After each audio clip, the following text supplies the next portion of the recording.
ito ay rated SPG. Striktong patnubay at gabay ng magulang ang kailangan. Maaaring may masiselang tema, lengguwahe, karahasan, sexual, horror o droga na hindi angkop sa Muling nag-usap sina Tera at Gaya. Ibinahagi ni Tera ang kanyang nakita na si Gaya ay hindi isang Ivdre tulad ng inaakala ng lahat. Dahil sa revelasyong ito, muling nabuhayan ng pag-asa si Gaya.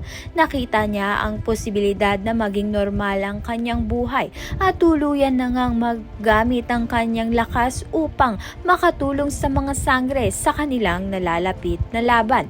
Subalit ang kapalit naman na nga ito ay makipagtulungan nga siya kay Gargan. Sa kabilang banda naman nga unti-unti na ngang nagkakamabutihan sina Sangre Adamus at Dea. Hindi ito sinang-ayunan ni Flamara. Para sa kanya, hindi pa panahon ng pag-ibig lalo na't may mabigat pa silang laban na hinaharap. Dahil dito, nagkaroon ng tensyon sa pagitan ng dalawang sangre at si Tera ang siyang naiipit sa sitwasyon.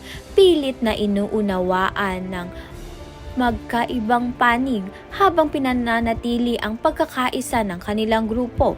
Kaya naman nga't yan at iba pa ang dapat nating pakaabangan. Maraming salamat sa iyong panonood.